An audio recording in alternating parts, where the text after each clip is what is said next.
ഗുരുജി, ഒരാൾക്ക് ഇപ്പം ലൗകികതയിൽ ജീവിക്കുന്ന ഒരാൾക്ക് നമുക്കിപ്പോൾ ആത്മീയതയിലേക്ക് സ്പിരിച്വൽ ഒരു പേഴ്സൺ ആവാൻ എന്തെങ്കിലും ക്രിയയായിട്ടോ എന്തെങ്കിലും ആയിട്ടോ പ്രാക്ടീസ് ചെയ്യുന്ന ഒരാളാണെന്ന് വിചാരിക്കുക.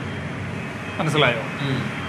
അപ്പോൾ നമ്മൾ ഈ ആത്മീയതയിലേക്ക് കൂടുതൽ ഇറങ്ങുമ്പോൾ നമ്മുടെ മറു സൈഡ് മെറ്റീരിയൽ ലൈഫ്, ലൗകികത, അത് വളരെ സ്ട്രോങ് ആയിട്ട് വരണം.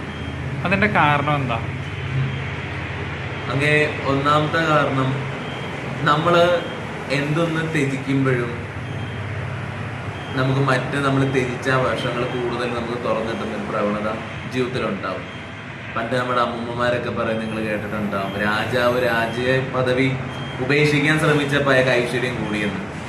ഇതേപോലെ തന്നെയുള്ളൂ ജീവിതത്തിൽ ആധ്യാത്മികപരമായി നമ്മൾ ഉണരാൻ അല്ലെങ്കിൽ നമുക്ക് ഉയരാൻ നമ്മൾ ശ്രമം നടത്തുമ്പോൾ മായയുടെ 5 കഞ്ചുകകളും നമ്മളെ ബന്ധിക്കാൻ ശ്രമം നടത്തും.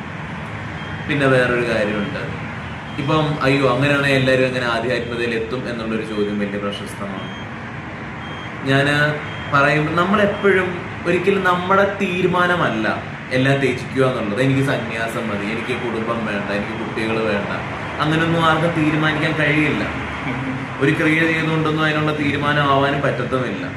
നിങ്ങൾ അതിന് വേണ്ടിയിട്ട് എന്ത് ചെയ്യണം? നിങ്ങളുടെ ഉള്ളിൽ നിന്നൊരു തീരുമാനം എടുക്കാതെ നിങ്ങളുടെ ആന്തരികപരമായി ഉണ്ടാകുന്ന അനുഭവത്തെയും ജീവന്റെ തലങ്ങളെയും ആ ബോധം എന്തുമാത്രമാണ് നിങ്ങളുടെ ജീവിതത്തിൽ പ്രാധാന്യം കൽപ്പിച്ച് നിങ്ങൾ അതിൽ ലയിച്ചിരിക്കുന്നത് പോലെ എത്തുന്നുകൊണ്ട് അങ്ങ് പോകുന്നൊരു ഒഴുക്കാണ്.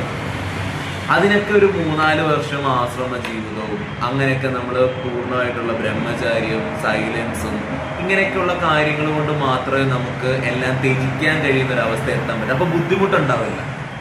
അല്ലെങ്കിൽ നമ്മൾ ബുദ്ധിമുട്ട് പൂർവ്വം ഒരെണ്ണത്തിനെ ത്യജിക്കുമ്പോൾ നമ്മൾ എപ്പോഴും കഷ്ടപ്പെടുകയായിരിക്കും, ഇങ്ങനെ സൈഡിൽ കിടന്നോ വിഷമിക്കുകയായിരിക്കും. അപ്പം അത് നമുക്ക് വരാതിരിക്കണമെങ്കിൽ നമ്മൾ എന്ത് ചെയ്യണം? നമ്മൾ ത്യാഗം എന്ന് പറയുന്ന കാര്യം നമ്മളായിട്ട് എടുക്കരുത്. ആദ്യം നമ്മൾ എന്താണോ ചെയ്യുന്നത്, നമ്മൾ നല്ല സസ്യാഹാരങ്ങൾ കഴിക്കുക, വെജിറ്റേറിയൻ ആവുക, ബ്രഹ്മചാര്യം പാലിക്കുക, നമ്മൾ നമ്മുടേതായിട്ടുള്ള രീതിയിൽ വാക്ശുദ്ധി പാലിക്കുക, ഇങ്ങനെയൊക്കെയുള്ള കുറച്ച് കാര്യങ്ങൾ നമ്മൾ പാലിച്ച് ആ വഴിയിൽ എന്തെങ്കിലും ക്രിയ ചെയ്തു പോകുക. അല്ലാതെ ഇങ്ങനെയുള്ള ജീവിതത്തെ ത്യജിക്കുക എന്നുള്ള പറയുന്ന തീരുമാനമൊന്നും എടുക്കാതിരിക്കുക. അതല്ല അതിൻ്റെ ശാശ്വതമായിട്ടുള്ള മാർഗം. ഓക്കെ ഗുരുജി, നന്ദി.